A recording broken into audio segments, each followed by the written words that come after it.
Hello and welcome to Wisconsin in Focus, powered by the Center Square. I'm J.D. Davidson, regional editor at the Center Square Newswire service. Dan McCaleb has the day off.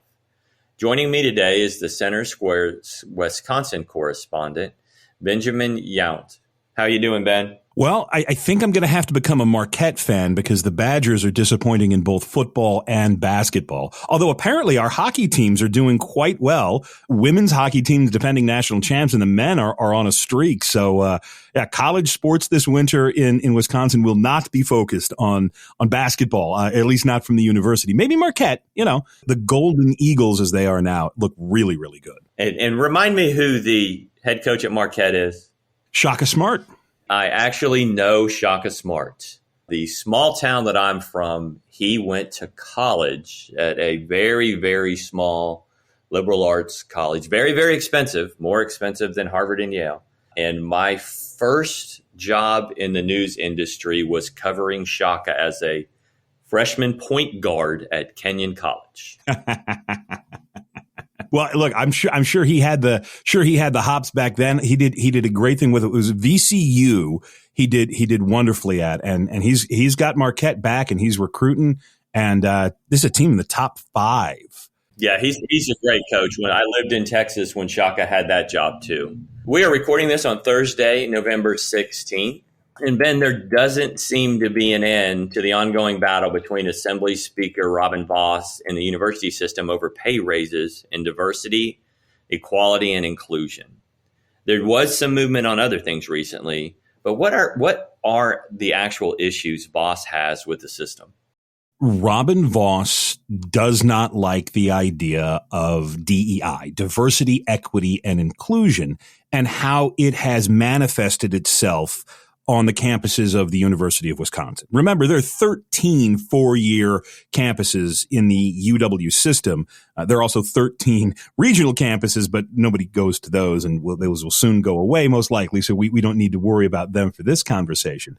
But it really is just, it is a political battle. It is a personal battle.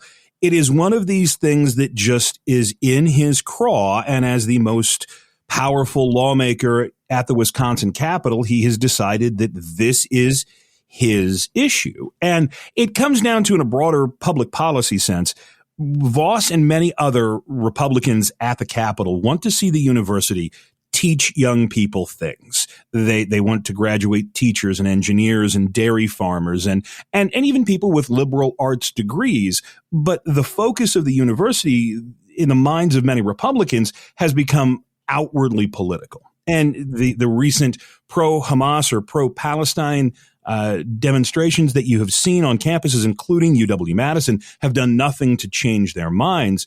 But specifically here, Vos is withholding $32 million from the University of Wisconsin.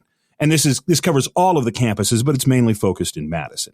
That $32 million is about the aggregate of the salaries for the 200-something DEI administrators throughout the UW system. And Vos has said, look, I'm not going to give you this money until you tell me you're going to use this money for engineers and teachers and nurses and other in-demand degrees.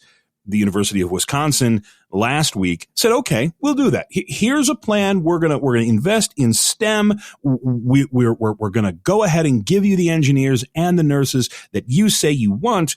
But the university didn't do anything about DEI. And so Vos said, hey, look, it's all well and good, but until there is an agreement on what happens with diversity, equity, and inclusion, the university isn't getting anything else, and that includes a $100-something million engineering building that UW-Madison desperately wants. And so once again, we're at this sort of showdown point between Republicans in the legislature and the University of Wisconsin, and I don't see either side changing their stance or giving in anytime soon. So the money would go to pay raises, which is my understanding. Would that be just for faculty, or is that faculty, grounds crew people, electricians? Is that money spread out across everybody throughout the system, or is that pay raises just for specific people in the system? I completely forgot about the pay raises. Thanks for reminding me. That's the other layer in this sort of DEI popover, sort of pastry that we have. In the new budget, everybody who works for the university, everybody who works for the state is supposed to get a 4% raise. 4% raise this year, 4% raise next year. Pushing a broom for the university is a really good job. But the legislature used the committee process earlier this fall to put a brick on those raises for UW employees only. So everybody else who works for the state got their raise, but if you work for the university, you didn't. That's $60-something million. And that is for, as you said, everybody. University professors, university provosts, but it's also the people who are doing the cleaning, the lunch ladies, the secretaries, the people who are changing the light bulbs in the dorms and working in the power plant to make sure that, there's actually electricity on the campus over in Platteville. And so there are an awful lot of people at an awful lot of Senate and state representative districts who now are getting a little bit less than their paycheck should be. And that has added another layer to this. And so, yeah, you've got the $32 million for DEI, the 60-something million for raises, the 100-something million for the engineering building at UW-Madison, all of which Robin Vos says, nope, nothing's moving until the university starts to move away from DEI and move towards educating the young people of the state of Wisconsin. I feel like there are several different paths we can take to talk about this, but real quickly, your coverage of this has been outstanding. One thing that I have not heard, and I may have missed it, but I have not heard the university's specific response about DEI. They tend to talk about other things, but I've never heard them respond to, this is why this is important to us and we're going to fight for it. Have you?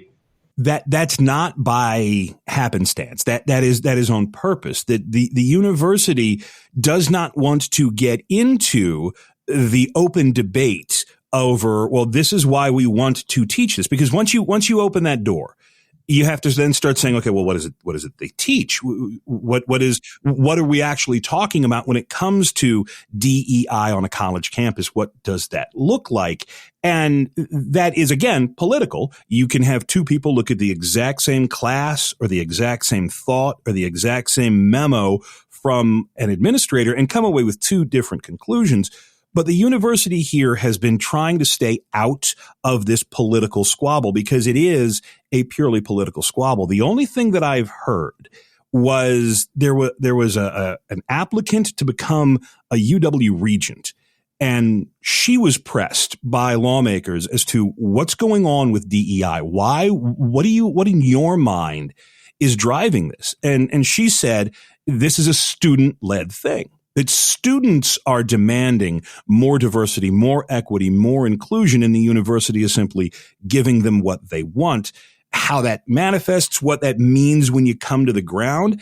Look, we are 13 different universities, and the reality of campus life in Oshkosh is vastly different than campus life in Eau Claire and La Crosse and in Madison. And Madison is the big campus. It's the one that's going to survive. It is a elite public university, but it also draws a lot of the attention when it comes to these DEI things. So no, you're not missing anything in the university's defense of DEI. They just really haven't had a defense of DEI. Unfortunately, Ben, that's all the time we have. Listeners can keep up with this story and all Wisconsin stories at thecentersquare.com. For Ben Yount, I'm JD Davidson. Please subscribe and thank you for listening.